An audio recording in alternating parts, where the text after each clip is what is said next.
kitchen's warm, the air is sweet with cinnamon and spice. Your laughter soft, our hearts do meet, a culinary paradise. We're making magic side by side, a love both rich and deep. With every dish our hearts confide, secrets we both keep. You're my sweetest recipe, my culinary dream. With every taste I'm falling free in love's delicious stream. Your gentle touch, your patient hand inspire me every day. Together we'll explore this land and never lose our way. The flower flies, the butter melts, a symphony of sound. Our love's a story time has dealt on happy, fertile ground. Sometimes we burn, sometimes we fail, but that's okay, you see. For in our love we'll never wail, just cook and laugh with glee. You're my sweetest recipe, my culinary dream. With every taste I'm falling free in love's delicious stream. Your gentle touch, your patient hand inspire me every day. Together we'll explore this land and never lose our way.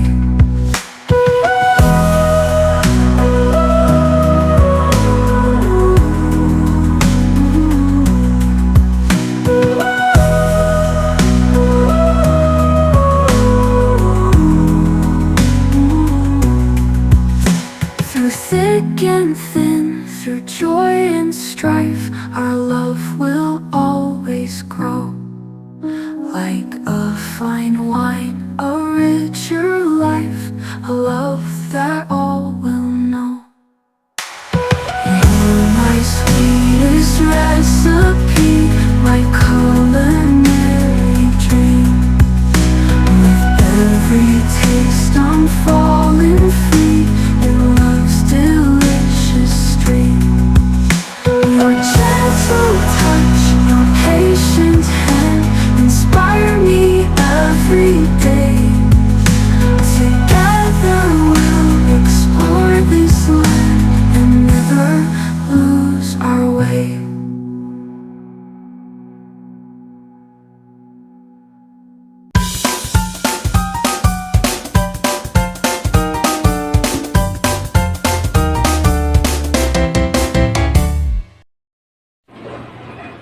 Good day everyone, so today we're going to discuss about the method of storing and reheating stock, sauces, and soup. I know that you all have an idea about this topic because of the previous lesson. Before we join to the main topic, let's try to answer the pre-test. Pre-test. Number 1. What is the safest way to cool down a large pot of stock before storing it? Letter A. Leave it at room temperature for several hours. Letter B. Place it directly in the refrigerator while hot. Letter C. Divide it into smaller containers and use an ice bath. Letter D. Cover it tightly and store it in a warm area. The answer is letter C. Divide it into smaller containers and use an ice bath. Number 2. Which of the following is the best container for storing soups and stocks in the refrigerator? Letter A. A deep, tightly sealed metal pot. Letter B. A shallow, airtight plastic or glass container. Letter C. A wooden bowl with a lid. Letter D. A paper bag. The answer is letter B, a shallow, airtight plastic or glass container. Number 3. How long can properly stored stock last in the refrigerator? Letter A, 24 hours. Letter B, 3 to 4 days. Letter C, 1 week. Letter D, 2 weeks. The answer is letter B, 3 to 4 days. Number 4. When reheating a sauce that has taken too much, what is the best way to restore its consistency? Letter A. Add cold butter and stir. Letter B. Add a small amount of hot water or stock while heating. Letter C. Boil it rapidly. Letter D. Reheat without stirring. The answer is letter B.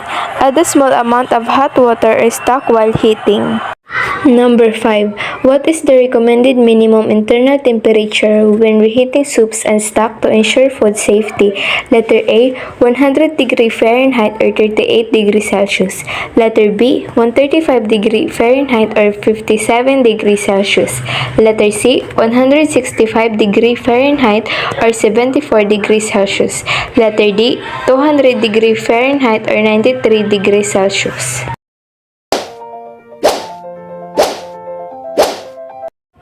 The answer is letter C, 165 degree Fahrenheit or 74 degrees Celsius. True or false? Number 6. Stock should always be stored in a tightly sealed container while still hot. The answer is false. Hot stocks should be cold before selling to prevent bacterial growth. Number 7.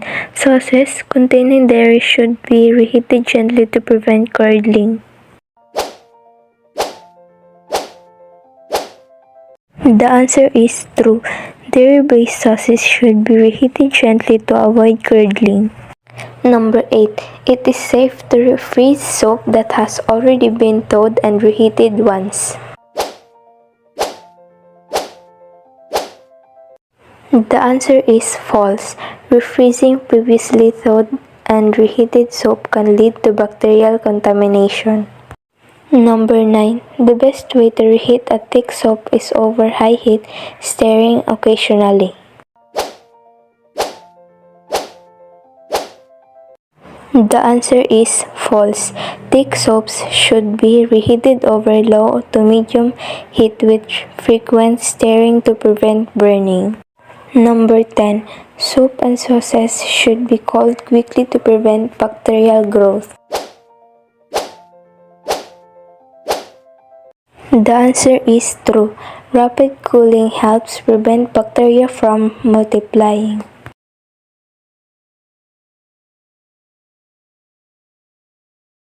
Week 4 Most Essential Learning Competencies Lesson number 4 Store and reconstitute stocks, sauces, and soups. Number 1. Maintain optimum quality and freshness of stock, sauces, and soups. Number 2. Reconstitute stock, sauces, and soup. Stock basics. The French word of stock is fond, meaning bottom, ground, or base. Since 16th century, the quality of sauces and soups has depended upon the stocks that are used as their base. Learning the skill of making stocks will allow you to build sauces and soups on a strong foundation. It means the French word of stock is fond, and it means bottom or base, highlighting that stocks serve as the foundation of soups and sauces. Since the 16th century, chefs have relied on high-quality stocks to enhance the flavor of their dishes. Mastering the skills of making stocks ensure a strong base for creating delicious and well-balanced sauces and soups. A stock is the liquid that forms the foundation of sauces and soups. Simmering various combination of bones, vegetables, and herbs extract their flavors to create this foundation. Stocks is a fundamental liquid used as the base of soups and sauces. It is made by simmering a combination of bones, vegetables, and herbs, which allow their flavors and nutrients to be extracted into the liquid. Results in a rich and flavorful foundation that enhances the taste and depth of many dishes. Elements of stock. A stock is composed of 4 ingredients. 1. The nourishing elements. 2. The merfolk. 3. The word garni. And 4. The liquid. Elements of stock. The liquid almost always in the form of water makes up the large portion of stock. The liquid used to make stock should cold when you begin to cook. This brings out the maximum flavor of the ingredients.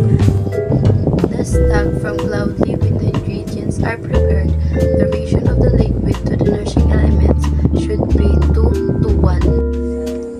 It says that the key elements to consider when making stock is the liquid, which should be cold water.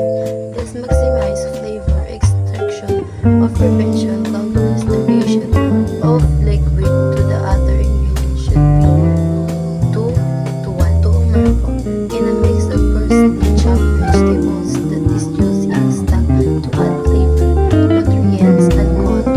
The ingredients vary with each recipe, but usually include 2 parts onion, 1 part of celery, and 1 part of carrots. Merfolk is a flavor base of stock typically composed of 2 part onion, 1 part celery, and 1 part of carrots. Although the proportion of may vary, its purpose is to enhance the flavor, nutritional value, and color of the stocks. 3. Bouquet garni. French for garnish bouquet. A bouquet garni is a combination of French herb and vegetables such as carrots, leeks, celery, thyme, and parsley steamed that are tied in a bundle with one short one. This bundle is added directly to the liquid and is allowed to simmer. The bouquet garni is removed before the stock is used in other foods. It says that the bouquet garni is a bundle of fresh herbs and vegetables such as carrots, leeks, celery, thyme, and parsley steamed, tied together and added to the simmering stock to the infused flavor that's removed before the stock is used. Store and reconstitute stocks, sauces, and soup. Stock is a clear, flavored liquid that freezes well. Shelled stock can be frozen in 1 gallon amounts to be used for sauces. However, once a stock has been used to make a sauces, the sauce itself should not be frozen. Sauces do not freeze well and should be made in amounts needed on the day of production. Store and reconstitute stocks, sauces, and soup. The stock should never be put in the refrigerator while it is hot. The large volume of hot liquid can raise the internal temperature of the refrigerator to the point that the stock will cool sufficiently within 2 hours and may warm everything else in the refrigerator. A good way to cool the stock is to place the hot stock pot in a sink full of cold water and ice cubes until it is lukewarm, but it should not exceed 1 hour. Store and reconstitute stock, sauces and soup. Storage of stock, sauces and soup. After letting it uncovered for the first half hour and stirring occasionally to cool, should be covered with an upside-down plate to prevent evaporation, which would cause the stock to become too concentrated. The refrigerated stock cools better in shallow pans. If covered stock lasts up to 5 days, but it is used in 2 days. Storage and starch and sauces. Sauces and starches should be kept in airtight container and stored in a cold, dry place away from the moisture, oxygen, lights, and pest. Food made with starches contains egg, milk, cream, of other dairy products, all of which make them prone to bacterial contamination and foodborne illnesses. Sauces made with these ingredients should be kept out of the temperature danger zone. Thickened sauce should also be prepared, served, and stored with caution. This product should be stored in the refrigerator and never left to stay for long at room temperature.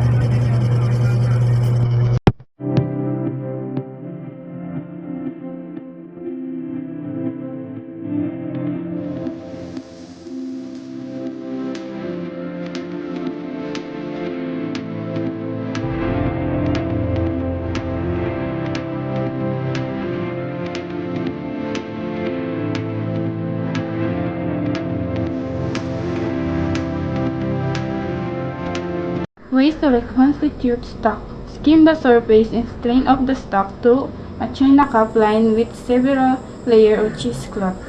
Cool the stock quickly as possible as follows. Number 1. Sit the pot in a sink with blocks, rocks, or some other object under it. This allows cold water to flow under the pot around it. Number 2. Run cold water into the sink, but not higher than the level or the stock. Number 3. Stir the pot cautiously to stock cool evenly. Number 4. Cooling stock quickly and properly is important. Improperly cooked stock may spoil in 6 to 8 hours. When cool, refrigerate the stock in a covered container. Stock will keep 2 to 3 if properly refrigerated. Stock can also be frozen and will last for several months. Ways to reconstitute stock sauce and soup. By adding water to reconstitute stock sauce and soup. By using other liquid like evaporated milk, coconut milk, and fruit juice. By using this alternative liquid. Safeguard the worker's social and economic well-being as well as his physical safety and health. OHS. It explained the OHS is a cross-disciplinary field focused on ensuring the safety, health, and well-being of individuals at the work. This means OHS involves multiple areas of expertise and law to create safety working environments and prevent workplace injuries and illness. For OHS eliminates possible danger, safeguard employee productivity, means to promote workplace process, protect employee rights, and maintain worker health. Occupational Health and Safety or OHS Disaster Plan. This section likely details procedures and protocols for handling emergencies and disasters. Go. Training and providing relevant information. This emphasizes the importance of employee education and awareness regarding safety procedures. Working storage areas should be designed, constructed, and equipped to ensure that there is minimum risk to occur for material or stock. This highlights the need to safe and well-maintained workplace and minimize risk to both employee and materials. Go. Nermes and other Go. Nermes and other Nermes and hazardous incident or accident investigation. This section focuses on the importance of investigating near misses and accidents to identify root causes and prevent future and incident. Go. Report notifiable accident or dangerous occurrences. For employees, the responsibility for reporting incidents and occurrences for post significantly safety risks. Personal protective equipment or PPE. This component highlights their use of protective gear to minimize for workplace hazard. Go. First aid. This section focuses on the ability for knowledge for first aid procedures in the workplace. Basic food microbiology. Foodborne illness. This is a less common category where both the microorganism and its toxic contribute to the illness. Foodborne infection. This occurs when a person ingests food containing harmful microorganisms, viruses, or parasites. Foodborne intoxication. This happens foodborne intoxication. Foodborne intoxication. Foodborne intoxication. Intoxication. This happens when a person eats food containing toxic produced by bacteria. The common causes of outbursts of foodborne illness are failure to properly refrigerate food, failure to truthfully heat or cook food. Ang pagkakaintindi ko dito ay dapat maayos na iniinit ang pagkain na pumapatay ng bakterya bago mo ito iserve. Infected employees, workers because of poor personal hygiene practices. Food prepared a day or more before they are served. Raw contaminated ingredients incorporated into foods that receive no further cooking. Cross-contamination of cooked food through improperly cleaned equipment. Prolonged exposure to temperatures favorable to bacteria growth. How to avoid hazard. Use caution when working around hot oil. Drain. How to avoid hazard. How to avoid hazard. Use caution when working around hot oil. Number 2. Get trained in the proper use and maintenance of your deep fryer. Number 3. Observe all safety procedure and wear all protective equipment provided for your use while preparing hot items. Number 4. Use gloves, scrapers, and other cleaning tools with handles.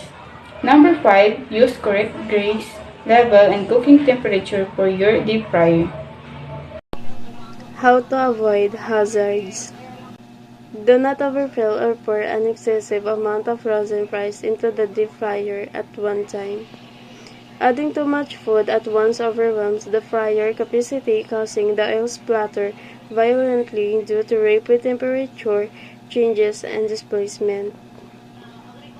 Overfilling causes excessive splashing and bubbling over of hot oil. Ang nadagdagang dami ng pagkain ay nakakaabala sa balanse ng temperatura ng mantika na nagreresulta ng malakas na pagbuga at potensyal na panganib na pag-apaw ng mainit na mantika. Do not pour excessive ice from fry packages into the fryer.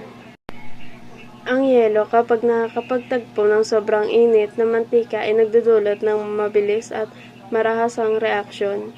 Ito ay maaaring magresulta ng panganib na pagsabog at pag-apaw ng mainit na mantika.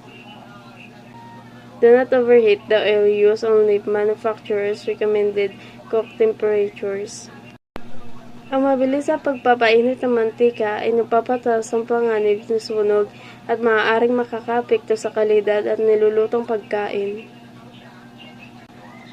Do not move or strain hot oil containers. Wait until the oil is cool. Ang mainit na mantika ay lubhang mapanganib. Hawakan ang paggalaw o pagsala ng mainit na mantika ay lubos na pagpapataas ng panganib at pag-apaw ng pagkasunog. Palaging hayaang lumamig ng lubusan ang mantika bago hawakan. Extinguish hot oil grease fire by using campfire extinguisher. Ang mga sunog sa grease ay mahirap patayin gamit ang ordinaryong fire extinguisher. Ang Class K extinguisher ay espesyal na dinisenyo para sa pagpatay ng mga sunog na kinasasangkutan ng mga mantika at taban sa pagluluto.